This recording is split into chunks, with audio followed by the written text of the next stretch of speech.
दोस्तों नमस्कार। सक्रिय श्रोता बनने के लिए बस वहाँ बैठे न रहें, उनको एहसास होना चाहिए कि आप उनकी बातों में इंटरेस्ट ले रहे हो। ये पहली शर्त है। अगर आप गूंगे की तरह या एक मूर्ति की तरह वहाँ बैठ गए तो कोई आपको श्रोता नहीं समझेगा, सामने वाला भी समझ जाएगा कि ये मुझे नज़रअंदाज कर रहा है। सक्रिय श्रोता बनने का पहला हिस्सा है गौर से सुनना। कोण में बैठने के बजाय सीधे वक्ता के सामने बैठें, बोलने वाले की ओर थोड़ा आगे झुकें। अगर आप खड़े हुए हैं तो एड़ी पर जोर देकर खड़े हों ताकि आपकी ऊर्जा का रुख आगे की तरफ हो जाए। सामने वाले के मुंह है और आंखों को गौर से देखें। इससे वक्ता को पता चलता है कि आप उसकी बातों पर पूरा ध्यान दे रहे हैं। वक्ता के सामने ये स्पष्ट हो जाता है कि आप उसकी बातचीत में पूरी तरह खोए हुए हैं। सक्रिय श्रोता बनने का दूसरा हिस्सा है सुनते समय बीच में बात न काटना। ज़्यादातर लोग किसी की बातें वास्तव में सुनते ही नहीं है। वे तो ये सोचने में बहुत व्यस्त रहते हैं कि जब सामने वाला सांस लेने के लिए रुकेगा तो वे क्या कहने वाले हैं। इस चक्कर में वे ये सुनते ही नहीं है कि सामने वाला दरअसल क्या कह रहा है। जब भी वक्ता को एहसास होता है कि सुनने वाला बीच में कूदने के मौके का इंतजार कर रहा है या उसके विचार कहीं और भटक रहे हैं, शायद प्रतिक्रिया की तैयारी में व्यस्त है, तो वह चिड़चिड़ा, असहज और अक्सर अपमानित महसूस करने लगता है। लेकिन जब वक्ता को लगता है कि सामने वाला उसकी बात गौर से सुन रहा है तो वह खुद को ज़्यादा मूल्यवान समझता है। इसलिए धैर्य से सुने, शांति से सुने, इस तरह सुने जैसे सामने वाले की बातें सुनना आपके लिए दुनिया की सबसे मूल्यवान चीज़ हो और उसकी बात खत्म होने तक आप दुनिया में कहीं और नहीं होना चाहेंगे। सक्रियता से सुनने का तीसरा हिस्सा है जवाब देने से पहले ठहरना। जब कोई वक्ता अपनी बात खत्म कर ले तो तत्काल बोलना शुरू न करें। कुछ कहने से पहले 3 या 5 सेकंड का विराम दें। इस विराम में 3 चीज़ें होगी। पहली जो होगी वो है आप सामने वाले की बात बेहतर तरीके से समझेंगे। जब आप सामने वाले की टिप्पणियों को अंदर समाने के लिए कुछ सेकंड का समय देते हैं तो आप दरअसल उसकी बात को ज़्यादा बेहतर ढंग से समझ लेते हैं।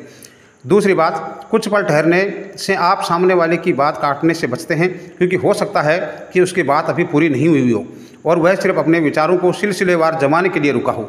जब आप 3 से 5 सेकंड तक ठहरते हैं तो आप सामने वाले की बात काटने के बजाय उसे आगे अपनी बात कहने का अवसर भी देते हो। किसी विचार या वाक्य के बीच में टोकने से इंसान जितनी ज़्यादा चिढ़ या अपमान महसूस करता है उतनी बहुत कम चीज़ों करता है। तीसरी बात है, जब आप जवाब देने से पहले ठहरते हैं तो आप अपनी खामोशी से ये स्पष्ट कर देते हैं कि आप उसकी बातों को महत्वपूर्ण समझते हैं। आप सावधानी से उस पर विचार कर रहे हैं। ये वक्ता के लिए बहुत प्रशंसनीय बात होती है कि श्रोता प्रतिक्रिया करने से पहले चुपचाप बैठकर उसकी टिप्पणियों के बारे में सोचें, प्रतिक्रिया चाहे जो भी हो।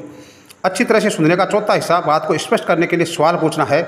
आप सामने वाले की बात का पूरा मतलब समझने के लिए सवाल पूछते हैं।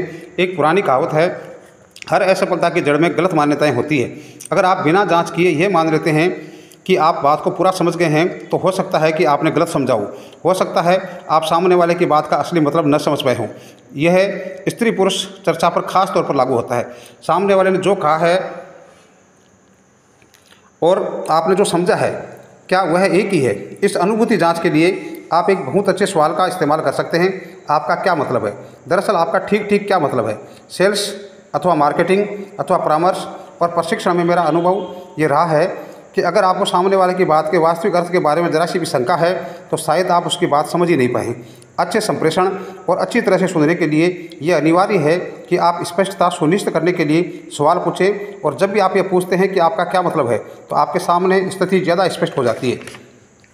किसी बातचीत का विस्तार करने, सुनने के अवसर बढ़ाने और अपनी समझ बेहतर बनाने का शायद सबसे अच्छा तरीका खुले सिरे वाले सवालों का इस्तेमाल करना है। खुले सिरे वाले सवाल वह होता है जिसका जवाब हाँ या ना में नहीं दिया जा सकता। खुले सिरे वाले सवाल रुडयार्ड किपलिंग की कविता के शब्दों से शुरू होते हैं।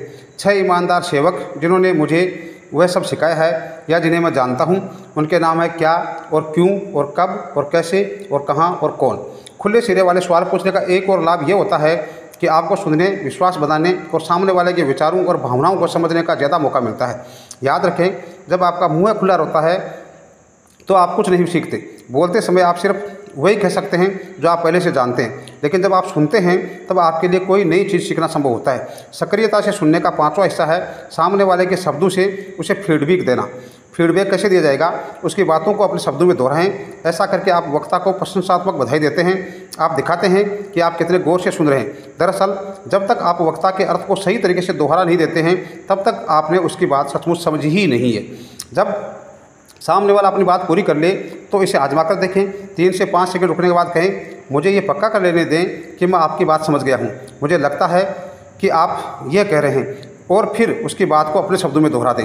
जब भी आप इतने गौर से सुनने की कोशिश करते हैं कि सामने वाले के शब्द उसके सामने दोहरा रह सकें, तो आप अपनी संप्रेषण की योग्यता बढ़ा लेते हैं और आप अपने और उसके बीच ज़्यादा विश्वास बना लेते हैं। आप सामने वाले का आत्मसम्मान बढ़ा देते हैं और आत्म अनुशासन विकसित कर लेते हैं। ये दोस्तों जो है वो एक अच्छा श्रोता होना और एक अच्छा वक्ता होने की पहली और अंतिम शर्त है।